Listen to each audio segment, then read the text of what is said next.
SBS 2022년도 실적을 스루풋 회계로 분석을 하고 연말까지 매출액을 예측해 보는 내용을 진행하도록 하겠습니다.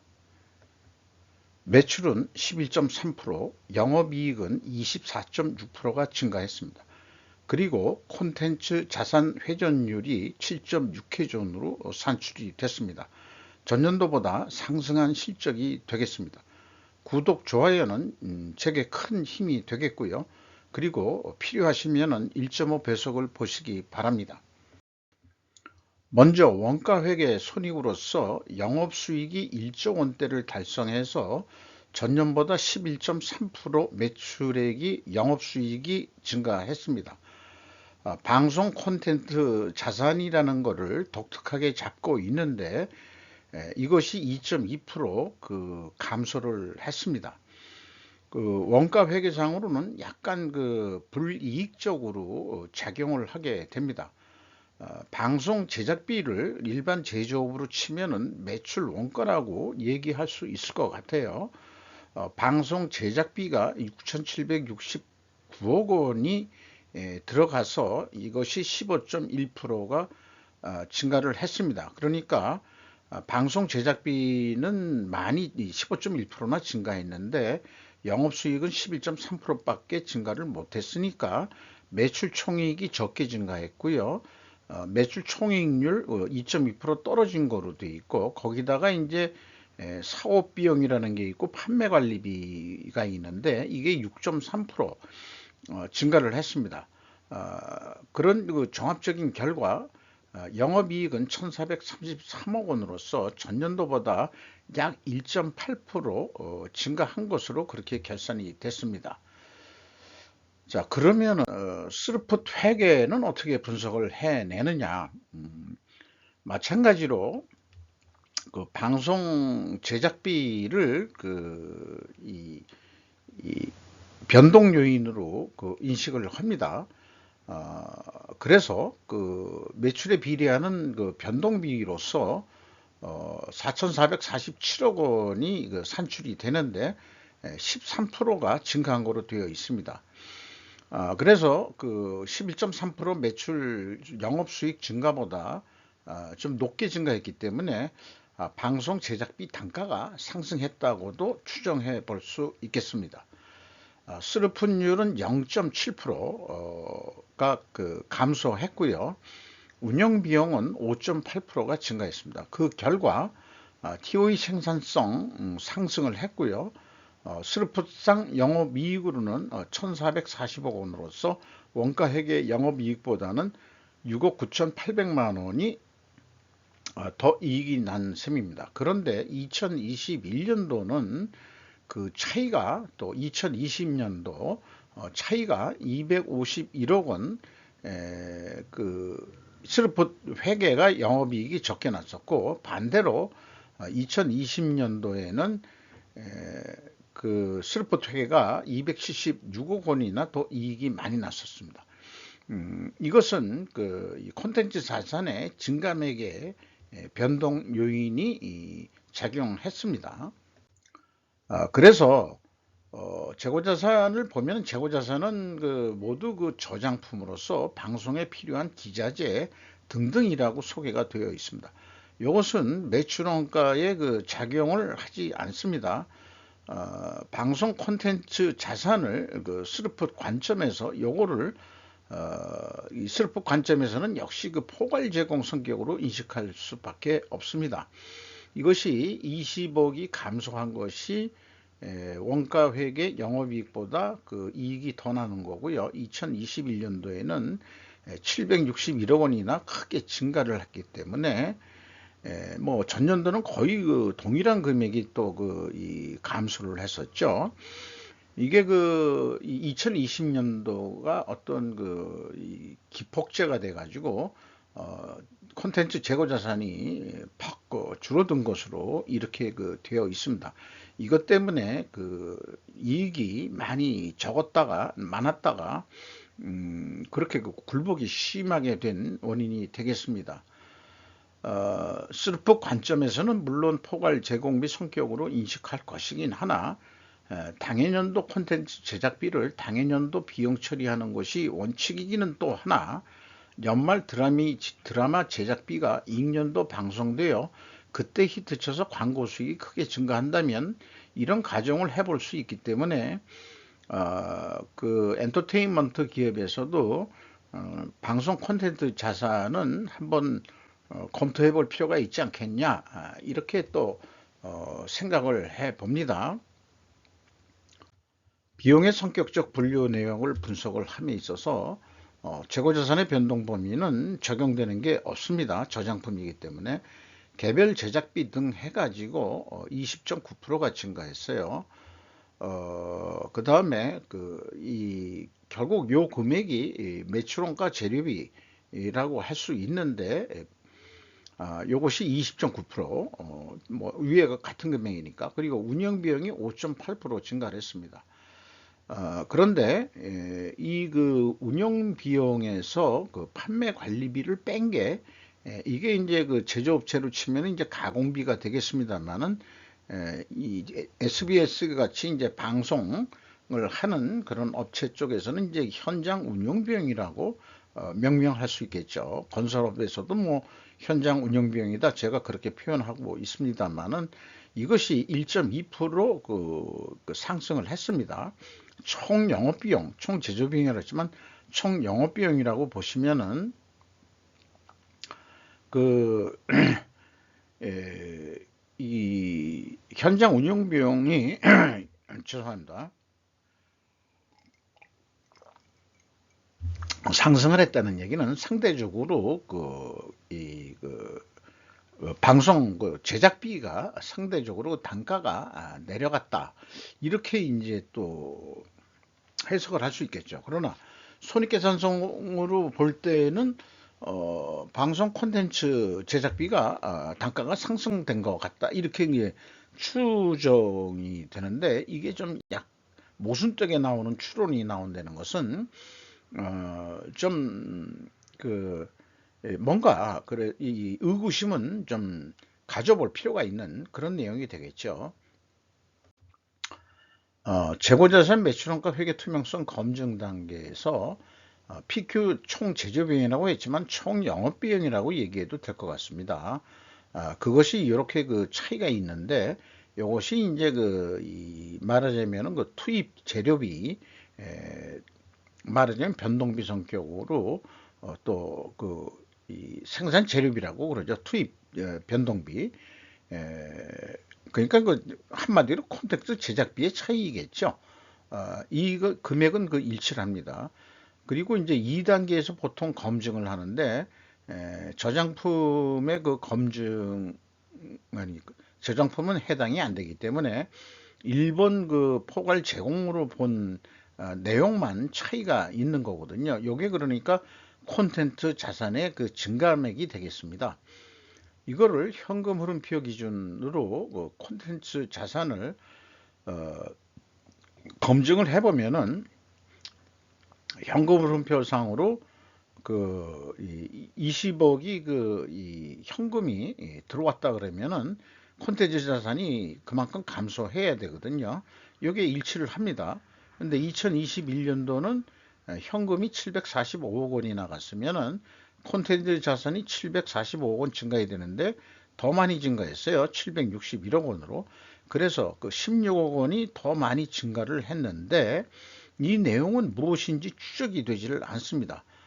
거기다가 2020년도에는 이거 현금상으로 651억이 나갔다면은 거꾸로 콘텐츠 자산이 651억 원이 증가해야 되는데 거꾸로 712억 원이나 감소를 했어요. 그러면 그 갭이 1363억 원으로 벌어져 버립니다. 이게 이런 정도 큰 금액이면은 이거는 추적을 하지 아니할 수가 없습니다. 그래서 주석상으로 콘텐츠 자산을 추적을 해 보니까 무려 2020년도에 손상차손을, 콘텐츠 자산에 대한 손상차손을 1363억 원이나 손실 처리를 해버린 거죠.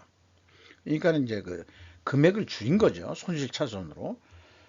이것은 종전까지 콘텐츠 자산을 부풀려 왔다, 이런 얘기고, 저도 이 유튜브 방송 전에 그냥 블로그상으로도 얘기했을 때 2020년도 이런 경우에 뭔가 부식회계 이 개연성이 있다.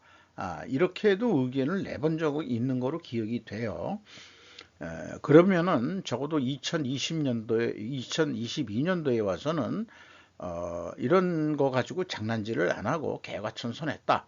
뭐 이렇게도 볼 수 있지 않을까 싶어요. 이 1363억 원을 어떻게 찾아냈느냐 하면은 SBS는 그나마 그래도 친절하게 잘 표현을 했습니다. 이게 보통 재고자산의 명세서를 저는 이렇게 재고 흐름으로 향후는 상장 기업들은 이렇게 이거로 공시를 해야 되지 않겠냐라고 계속 강조를 해오고 있는데, 거의 비슷한 유형으로 증가가 얼마고 대체가 얼마가 됐고 감소가 얼마 됐다. 이래서 기말이 얼마 나왔다. 그 흐름을 얘기해 주고 있는 거예요. 그래서 2022년도에 콘텐츠 자산의 유동이 있고 또 비유동이 있어요. 비유동에는 이제 영화가 있고 또 중개비라는 게 있고 그렇게 되고, 유동에는 이제 제작품, 이게 보통 이제 자기네들이 얘기하는 드라마, 이런 거겠죠. 그래서 이 감소라는 것은 영업비용으로 이제 제작비로 넘긴 거죠.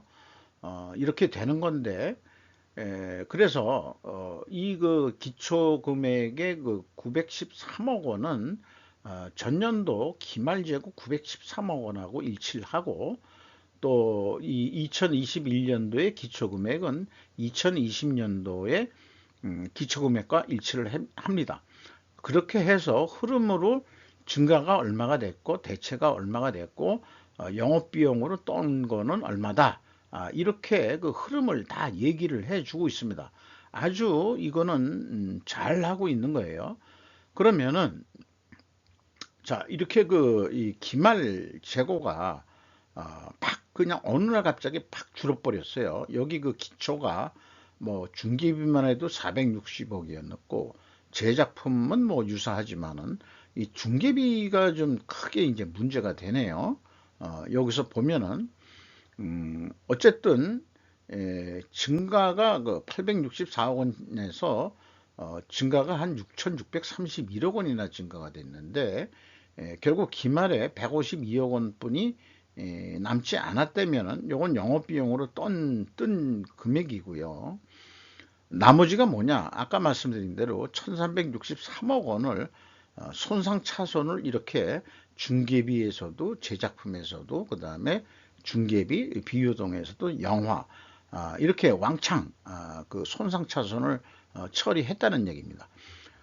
그러면은 이 손상차손이 있으면은 이 손상차손은 영업 손익에 나타나지가 않고 영업의 손익에서 돼가지고 2020년도는 말하자면은 영업의 부문 쪽에서 큰 손실이 난 거로 그렇게 이제 결산이 됐겠죠. 그래서 일반 제조업에서도 SBS 콘텐츠 자산 흐름과 같이 공시를 해주면은 투명성 신뢰도가 한창 높아질 것이라고 생각합니다. SBS가 이런 아주 바람직한 흐름으로 콘텐츠 자산을 잘 이렇게 설명을 해줬습니다. 요게 이제 실질적으로는 중간에 있었는데 기말 재고를 좀 표기를 하려다 보니까 그렇게 되는데, 이 손상 차손을 아예 고정 성격으로 집어넣어도 되고요. 그렇게 양식은 뭐 만들면 되겠습니다. 요건 잘했어요. 그래서 1363억 원이 손상 차손 됐다는 거를 파악할 수 있었으니까 분식회계는 아니었다라고 우리가 인식하게 만들어 주는 거죠. 운영비용에서 인건비가 1210억 원이 집행이 됐는데 전년보다 1.5% 증가했는데, 직원 수는 65명이나 증가가 됐어요. 그래서 평균 임금은 약간 떨어졌습니다. 1억 1660만 원으로 4.9%가 인하된 그런 효과가 나옵니다. 요 정도 65명이 저임금 신입사원, 여기에는 뭐 아나운서도 있을 거고 기술자도 있을 거고 뭐 다양한 그 사무직이나 또 엔지니어도 뭐 있을지도 모르죠. 이런 사람들이 기본급들이 이제 방송국은 좀 높긴 할 것 같습니다만 어, 그 신입사원들이야 뭐좀 임금 연봉이 낮겠죠. 그 효과가 아니겠냐 이렇게 생각되고요. 인당 평균 매출액이 그 4.3% 9억 7,500만 원 매출 그러니까 영업수익을 내는데 기여를 했다. 인원수가 증가했어도 그러나 그 1인당 적어도 1억 정도 받으면은 한 10억은 기본적으로 자기 월급의 10배 이상은 해야 된다. 이렇게 보고 있습니다. 왜냐? 10배 정도 해가지고 만약에 10% 영업이익을 낸다고 그런다면은 그게 이제 1억 아니겠어요? 10억 한다 그러면. 그러니까 1억 가져가니까 자기 밥그릇은 자기 밥그릇 몫은 해라. 근데 이거 어떻게 보면은 자기 몫을 못하고 있다. 이렇게 봐야 될 것 같아요.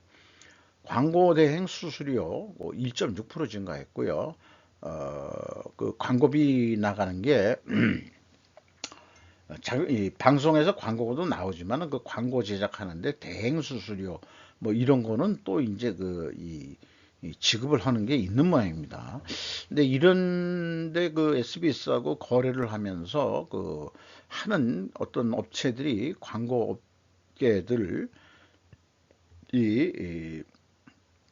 또 방송국을 통해서 돈을 버는 게 있는 모양인데 이런데 좀 껴봤으면은 하는 참 아니 껴봤으면이 아니고 방송국에 묶여 있는 어떤 그 협력 사슬 그런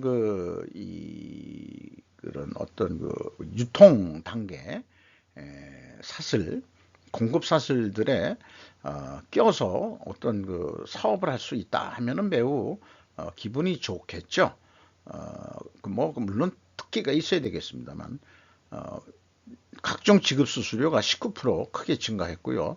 외부 용역비라는 것도 있는데 2.9% 증가를 했습니다. 경영평가 지표로서 콘텐츠 자산이 7.6회전 해가지고 상승했어요. 수르픈율은 근데 거꾸로 떨어졌죠. 이렇게 역방향이면 제조업에서와 같이 분식회계 가정을 하는데 반증을 하려면 콘텐츠 제작 가격 단가 하락과 광고 수익 및 사업 수익 가격 상대적 하락으로 입증해야 된다.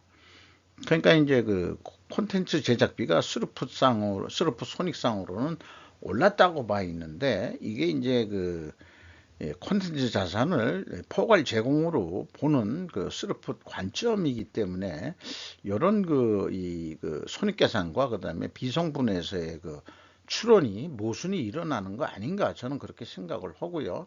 어쨌든 이런 결과에 대해서는 비성분 쪽에서도 콘텐츠 가격이 좀 하락한 것 같다 이렇게 추정이 됐으므로 그럴 것 같고 상대적으로 그 매출 증가율이